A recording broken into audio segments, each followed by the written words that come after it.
കേരളത്തിലെ രാഷ്ട്രീയ സംഭവ വികാസങ്ങൾ പുതുതായി ഉരുത്തിരിയുമ്പോൾ ഇതിലൂടെ കൂട്ടുകെട്ടിലുമൊക്കെ മാറ്റം സംഭവിക്കാൻ പോവുകയാണ്.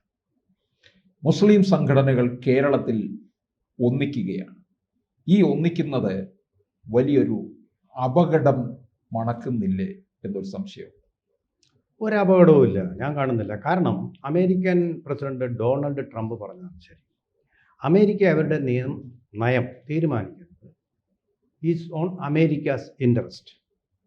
ഈ നമ്മൾ പറയുന്ന ഇന്ത്യൻ യൂണിയൻ, മുസ്ലിം ലീഗ്, ജമാഅത്തെ ഇസ്ലാമി, SDPI, അതുപോലെ തന്നെ PDP, ഇതൊക്കെ ഉണ്ടാക്കിയിട്ടുള്ളത് അവരുടെ താല്പര്യത്തിന് വേണ്ടിയാണ്. അപ്പോൾ അവരുടെ താല്പര്യങ്ങളെല്ലാം കൂടി ഇവിടെ വന്നു കഴിഞ്ഞിട്ട് എല്ലാം കൂടെ ഒരുമിക്കുന്നു, എല്ലാം കൂടെ ഒരിടത്തേക്ക് വന്നു ചേരുന്നു. അപ്പോൾ പിന്നെ അവർക്ക് യോജിച്ച് ഒരുമിച്ച് നിന്നുകൊണ്ട് ഫൈറ്റ് ചെയ്യാം. അപ്പോൾ അവരുടെ ശക്തി വളരെയധികം കൂടും. അതിനനുകൂലമായിട്ടൊരു സാഹചര്യം സൃഷ്ടിക്കപ്പെട്ടിട്ടുണ്ട്, അറിഞ്ഞോ അറിയാതെ. അവരുടെ ജനസംഖ്യ, ഡെമോഗ്രഫി ഇന്ത്യയിൽ വൻതോതിൽ കൂടിയിട്ടുണ്ട്. ഇപ്പോൾ ഉടുപ്പി മേഖലയിലെയൊക്കെ സ്റ്റഡി നടത്തിയിട്ടുണ്ട്. കാപ്പിത്തോട്ടങ്ങളുടെ മേഖലയാണ് വൻതോതിൽ. ആ ഉടുപ്പി മേഖലയിൽ കേരളത്തിൽ നിന്നുള്ള മുസ്ലിങ്ങൾ കാപ്പിത്തോട്ടങ്ങൾ, എസ്റ്റേറ്റുകൾ വാങ്ങിച്ചു കൂട്ടുന്നുണ്ട്. നമ്മുടെ ഇവിടുത്തെ ഇടുക്കിയിലെ തേയിലത്തോട്ടങ്ങൾ വിട്ടിട്ട് ആളുകൾ പോവുകയാണ്. റഷ്യ തകർന്നതോടുകൂടി, സോവിയറ്റ് യൂണിയൻ തകർന്നു, റഷ്യ മാത്രമായപ്പോൾ തേയില വാങ്ങിക്കാൻ വലിയ പണമില്ലാതായ ഒരവസ്ഥയിൽ അങ്ങനെ വന്നപ്പോൾ തേയിലത്തോട്ടങ്ങൾ ഉപേക്ഷിച്ച ആൾക്കാർ പോയി. പക്ഷേ അവിടെ കാപ്പി എസ്റ്റേറ്റുകൾ വാങ്ങിച്ചു കൂട്ടുകയാണ് കേരളത്തിൽ നിന്നുള്ള ആൾക്കാർ വൻതോതിൽ. അവിടെ നേരത്തെ ഒരു നിയമം ഉണ്ടായിരുന്നു, അവിടെയുള്ളവർക്ക് മാത്രമേ, കാശ്മീരിലെ പോയി അവിടെയുള്ളവർ മാത്രമേ തോട്ടങ്ങൾ കൈമാറ്റം ചെയ്യാൻ പാടുള്ളൂ അങ്ങോട്ടും ഇങ്ങോട്ടും.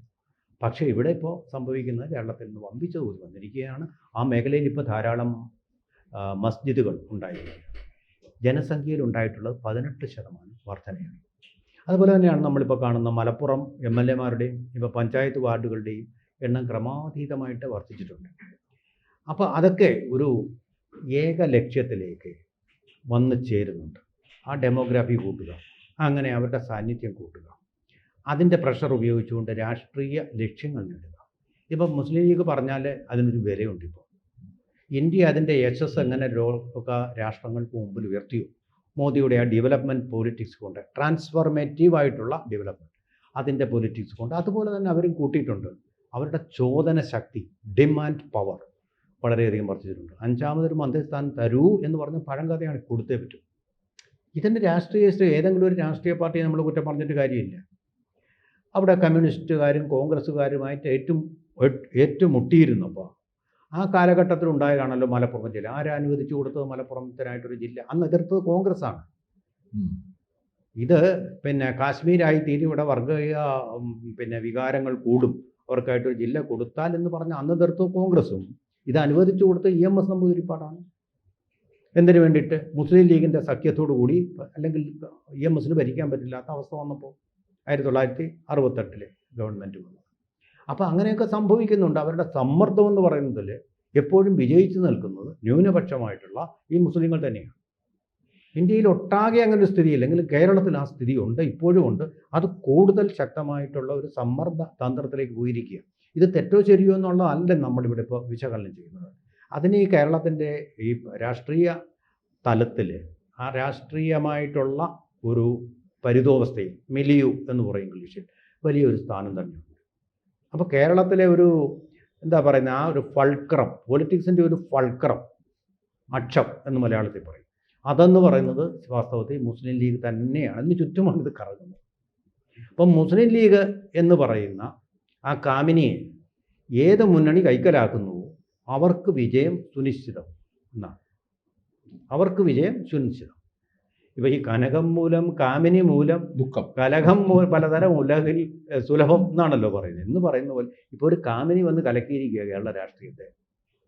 ഒരു പക്ഷേ അധികാരത്തിൻ്റെ പടവുകളിലേക്ക് കയറാമായിരുന്ന കോൺഗ്രസിനെ പിടിച്ചു താഴോട്ടിട്ടിരിക്കുകയാണ് രാഹുൽ മാൺകൂട്ടത്തിൽ ഉണ്ടാക്കി വെച്ചിരിക്കുന്ന ഈ വിവാദം. അവിടെ രാഹുൽ ശരിയോ തെറ്റോ എന്നുള്ളതല്ല, പക്ഷേ അത് വല്ലാതെ മാധ്യമങ്ങൾ ഏറ്റുപിടിച്ചു, സമൂഹം ഏറ്റുപിടിച്ചു. സാധാരണഗതി വിജയനാഥേ, ഇതിലെ ഒരു ശരി എന്ന് പറയുന്നത്, പെൺകുട്ടിക്ക് ഇങ്ങനെ ഒരു അനുഭവം ഉണ്ടെങ്കിൽ ആദ്യം തന്നെ the body of a lady is her property.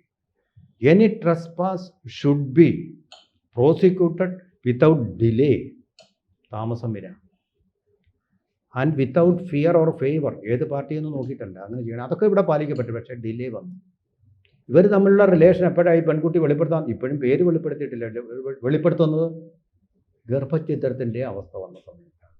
അല്ല, ഈ ഒരു പ്രശ്നം കൊണ്ടാണല്ലോ കേരള രാഷ്ട്രീയത്തിനകത്ത് മാറ്റം സംഭവിക്കാൻ പോകുന്നത്. അപ്പൊ ഇവിടെ മുസ്ലിം സംഘടനകള് ഒന്നിക്കുന്നു എന്ന് പറയുമ്പോൾ അപ്പൊ സമസ്ത അവരുടെ 100ാം വാർഷികത്തില് ഒരു കേരള യാത്ര തന്നെ തീർച്ചപ്പെടുത്തിയിരിക്കുകയാണ്.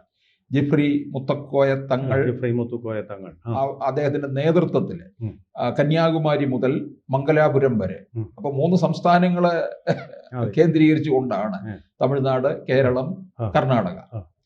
അതുപോലെ മറ്റ് ജമായത്തെ ഇസ്ലാമി, വെൽഫെയർ പാർട്ടി, ഇവരെല്ലാം SDPI, ഇവരെല്ലാം കൂടി ഒരു കുടക്കീഴിലേക്ക് വരികയാണ്. വളരെ അപ്പോൾ മുസ്ലിം സമുദായം ഒരു സംഘടിത ശക്തിയായിട്ട് മാറുകയാണല്ലേ.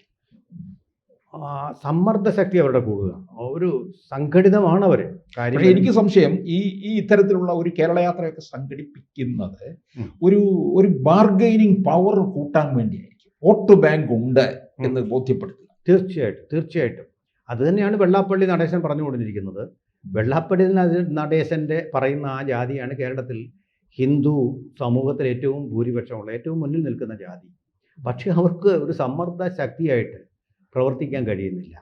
ഒരു പെർസ്വേസീവ് ഫോഴ്സായിട്ട് അവർക്കൊരിക്കലും പ്രഷർ ഗ്രൂപ്പായിട്ട്, അതാണ് കുറച്ചുകൂടെ ശരിയായ വാക്ക്, അവർക്ക് പ്രവർത്തിക്കാൻ കഴിയുന്നില്ല എന്നുള്ളതാണ് അദ്ദേഹം പറഞ്ഞത്. കാരണം എന്താ, അതിൽ ഭൂരിപക്ഷം പേരും കമ്മ്യൂണിസ്റ്റ് പാർട്ടിയിലാണ്, CPIയിലും ഉണ്ട്, CPMയിലും ഉണ്ട്. അതിൽ നിരാശരായ കുറേ പേര് BJPയിലേക്ക് വന്നിട്ടുണ്ട്. അപ്പോൾ ഇതെല്ലാം കൂടെ ചെയ്തിട്ട് ഒന്നിലേക്ക് കേന്ദ്രീകരിക്കുന്ന ഒരവസ്ഥയും അതിൻ്റെ ഒരു സമ്മർദ്ദവും ഉണ്ടാക്കാൻ അവർക്കൊരിക്കലും കഴിയുന്നില്ല. വെള്ളാപ്പള്ളി വാക്കുകൾ കൊണ്ട് ഒന്നും സംഭവിക്കാനും പോകുന്നില്ല. അദ്ദേഹം വർഗീയവാദിയാണെന്ന് ഇങ്ങനെ സംഘടിക്കുന്ന മുസ്ലിങ്ങൾ തന്നെ ആരോപിക്കുന്നതിനപ്പുറം ഒരു കുന്തവും സംഭവിക്കാൻ പോകുന്നില്ല.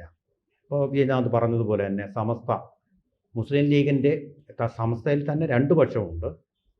ഒരു വിഭാഗം കാന്തപുരത്തിൻ്റെ വിഭാഗം മുസ്ലിം ലീഗിന് എതിരായിരിക്കുമ്പോൾ താങ്കൾ പറഞ്ഞ ജിഫ്രി മുത്തുക്കോയ തങ്ങളുടെ വിഭാഗം എപ്പോഴും നിന്നിട്ടുള്ളത് മുസ്ലിം ലീഗിനോടൊപ്പം ചെറിയ അഭിപ്രായ വ്യത്യാസങ്ങൾ വരാറുണ്ട്. അതുപോലെ തന്നെ PDP ഇപ്പം മദനി അവശനായതോടുകൂടി ഒന്നുമല്ല കേരള രാഷ്ട്രീയത്തിൽ, എങ്കിലും ചെറിയ ഭൂരിപക്ഷങ്ങളൊക്കെ മാറ്റിമറിക്കാനോ ഇല്ലാതാക്കാനോ ഒക്കെ അവർക്ക് വിചാരിച്ചാൽ സാധിക്കും. കേരളത്തിലെ ഈ ജനാധിപത്യത്തിലെ ഭൂരിപക്ഷം എന്ന് പറഞ്ഞാൽ വളരെ സ്ലൈറ്റാണ് വരുന്നത്. അപ്പോൾ അതുകൊണ്ട് അവിടെ വലിയൊരു റോൾ അവർക്കും വഹിക്കാൻ കഴിയും. പിന്നെ ജമാഅത്തെ ഇസ്ലാമിയുടെ പാർട്ടി എന്ന് പറയുന്നത് വെൽഫെയർ പാർട്ടിയാണ്. അതും ഇതുപോലെ ചെറിയ മാർജിനൽ റോൾ കൈവരിക്കാൻ കഴിയും. SDPI കുറച്ചുകൂടെ സംഘടിതമാണ്.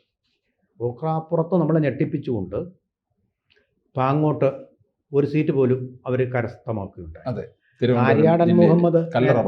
ആര്യാടൻ മുഹമ്മദ് ഈ വർഗീയവാദത്തെ എന്നും എതിർത്തിരുന്ന മലപ്പുറത്തുകാരൻ തന്നെയായിട്ടുള്ള നിലമ്പൂരിൻ്റെ സുൽത്താനായിരുന്ന ആര്യാടൻ മുഹമ്മദ് പറഞ്ഞത് ഈ ഇത്തരം മത ഫണ്ടമെൻ്റലിസ്റ്റ്, തീവ്രവാദ മൗലികവാദ സംഘടനകളുടെ ഒരു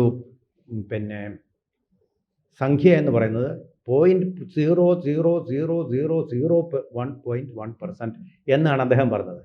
പക്ഷേ അങ്ങനെ അല്ല. ഇപ്പോൾ പാങ്ങോട്ടൊരു സീറ്റ് കൈവരിച്ചതോടുകൂടി അവരവരുടെ സാന്നിധ്യം തിരുവനന്തപുരത്ത് തന്നെ തെളിയിച്ചിരിക്കുകയാണ്. അപ്പോൾ അതുകൊണ്ട് അത് വളരെയധികം അന്നത്തെ കാലാവസ്ഥയുമായിട്ട് വ്യത്യാസപ്പെട്ടിട്ടുണ്ട്. പിന്നെ SDPIയുടെ കാര്യമാണ് നമ്മളിപ്പോൾ പറഞ്ഞത്. പിന്നെ PV അൻവറിൻ്റെ പാർട്ടി ഇവരോടൊപ്പം ചേർന്ന് പോകുന്ന പാർട്ടിയാണത്. പിന്നെ ഇവർ നടത്തുന്ന യാത്ര കന്യാകുമാരി മുതൽ മംഗലാപുരം, അതിനകത്ത് വേറൊരു യാഥാർത്ഥ്യം ഒളിഞ്ഞിരിപ്പുണ്ട്. മംഗലാപുരം എന്ന് പറയുന്നത് അവരുടെ ഒരു കേന്ദ്രമായിട്ട് മാറിയാണ്. കടൽ തീരങ്ങൾ എവിടെയുണ്ടോ, മീൻപിടുത്തം എവിടെയുണ്ടോ, വിഴിഞ്ഞ ഉൾപ്പെടെ അവിടെയെല്ലാം ഇവരുടെ ഒരു കേന്ദ്രീകരണം ഉണ്ടാവണം. മാറാട് കൊലപാതകത്തിന് പിന്നിൽ പ്രവർത്തിച്ചതും ആ കടൽ തീര കേന്ദ്രീകരണം. കേരളത്തിൻ്റെ തീരപ്രദേശങ്ങൾ മുഴുവൻ അവരുടെ സാന്നിധ്യം അവർ തെളിയിച്ചിട്ടുണ്ട്. അവിടെ വസ്തുക്കൾ വൻതോതിൽ വാങ്ങപ്പെടുന്നുണ്ട്. ഇപ്പോൾ തിരുവനന്തപുരത്ത് പോലും വൻതോതിൽ അത് വാങ്ങപ്പെടുകയും അവരുടെ ഡെമോഗ്രഫിയുടെ ഒരു എക്സോഡസ് ഇങ്ങോട്ട് വന്നുകൊണ്ടിരിക്കുന്നുണ്ട്. ഇതൊക്കെ രാജ്യത്ത് എപ്പോഴും സംഭവിക്കാവുന്നതാണ്. ഇന്ത്യൻ പൗരന്മാരായിരിക്കുന്നിടത്തോളം കാലത്ത് അത് അവർ അനുവദനീയമാണ്. ബംഗാളിലെ പോലെ ഇപ്പോൾ റോഹിംഗ്യ മുസ്ലിങ്ങളൊന്നുമല്ല. പക്ഷേ നമ്മൾ മനസ്സിലാക്കേണ്ട ഒരു കാര്യം, ഇങ്ങനെ വർഗീയ അടിസ്ഥാനത്തിലുള്ള കേന്ദ്രീകരണം എന്ന് പറയുന്നതും വർഗീയത തന്നെയാണ്. അത് അഡ്മിറ്റ് ചെയ്യണം. രാഷ്ട്രീയമല്ലത്, അത് വർഗീയതയാണ്. വെള്ളാപ്പള്ളി പറയുന്നത് ജാതീയതയാണെങ്കിൽ ഇവിടെ വർഗീയതയുണ്ട്. ആ വർഗീയത തിരിച്ചറിയപ്പെടാതെ ആ വർഗീയതയെ പാലൂട്ടി വളർത്തുന്ന തരത്തിലുള്ള നയങ്ങളാണ് EMS നമ്പൂതിരിപ്പാട് മുതൽ ഇങ്ങോട്ട് ഇപ്പോഴത്തെ കോൺഗ്രസ് വരെ സ്വീകരിച്ചുകൊണ്ടിരിക്കുന്നത് എന്നുള്ള വസ്തുതയും കൂടി നമ്മൾ തിരിച്ചറിയണം.